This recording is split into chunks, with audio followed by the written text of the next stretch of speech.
Ayan oh. Ubus na. Natunog-tunog na kasi yun, sumasayad na siya oh.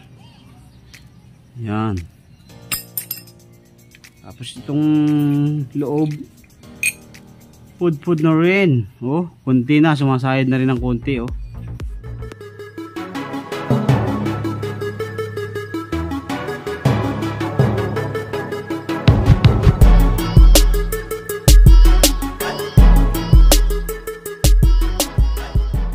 Yo, what's up mga kaduit? Ayan, welcome back dito sa ating mini shop. Ayan, at may bisita na tayo. Oh. Papalit na ako saglit ng brake pad. Dahil yung ating brake pad ay manipis na. Umaalog-alog na. Tumutunog-tunog na pala, hindi umaalog-alog. Hey there. Tumutunog-tunog na. Subscribe to my channel and also press this bell icon. So masisira ang ating disc kapag hindi natin pinalitan agad yan.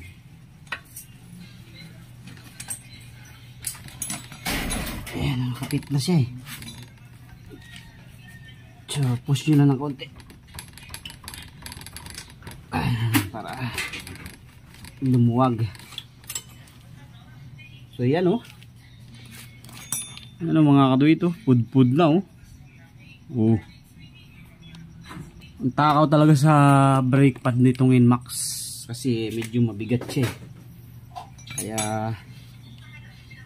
talagang saglitan lang, ilang buwan lang. Parang nagpalit ako nito ay last December yata. 3 buwan lang. Pud-pud na agad, 3 buwan lang.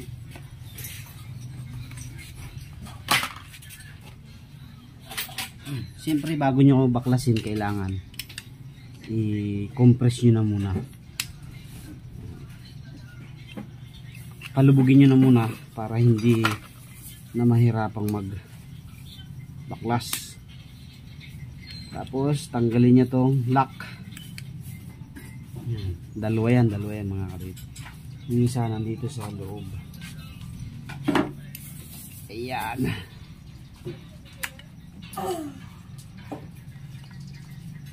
Dalawa yan. Tapos pwede nyo nang hugutin yung pin. Ayan oh. Ubus na. Natunog-tunog na kasi yun, sumasayad na siya oh. Yan. Tapos itong loob, food na rin. Oh, konti na, sumasayad na rin ng konti oh. Oh, yan. So, palitan na natin yan. Siyempre, bago natin palitan, ilinisan na rin natin ng konti para naman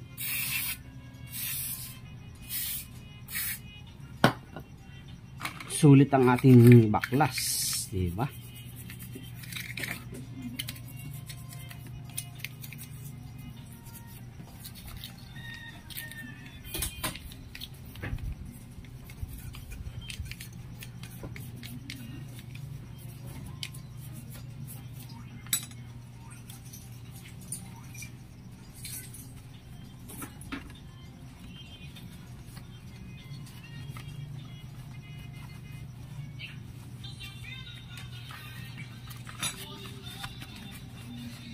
So, ipapalit pala natin ay Aspira.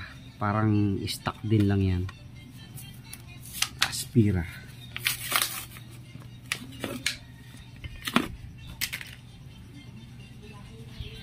Same ng texture ng stock.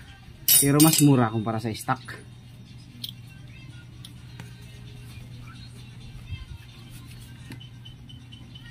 Una nating ilagay yung pangloob na brake pad. Yan, swak nyo lang dyan sa slot.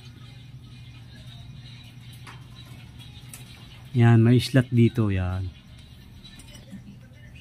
Tapos shoot nyo dyan, then balik ang pin.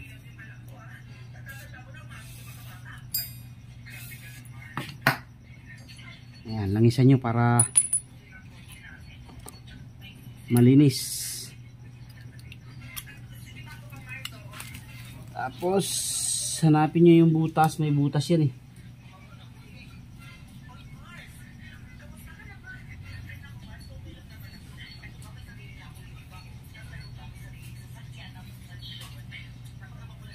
Ayan, tapat nyo lang yung butas, tapos balik nyo yung pin, yung lock. Dalawa kasi ang lock nyo eh, for safety. Ano ba?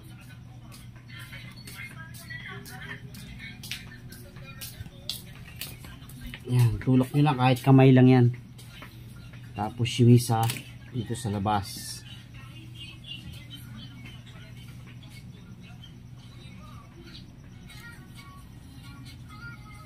Okay. Tapos ibukan nyo ng konti kasi hindi yan papasok pag hindi binuka.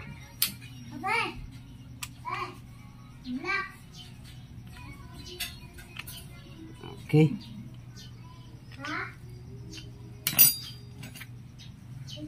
Siyempre linis-linisan nyo rin para hindi naman sayang ang baklas. At ito rin. Oh no!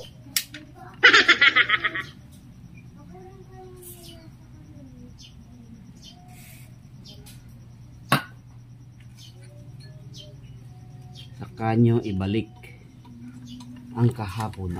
Huwag yun. Yung ngayon na lang.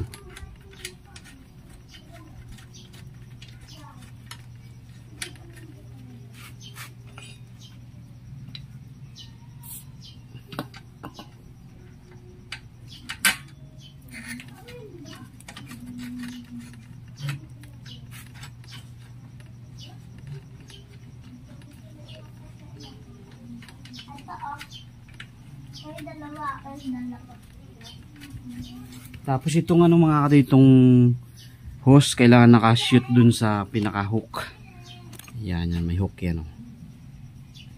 Para hindi tumama sa labas.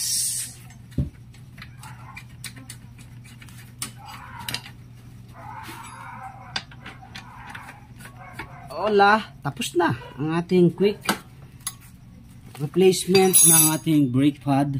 So yung last time na ginamit nga pala natin ay parang Bendix yata to, kulay blue Bendix, kaso saglit din lang, ang bilis din maubos. Okay, yun lang. At tayo may bisita na, Aerox 155 na air wrap. God bless.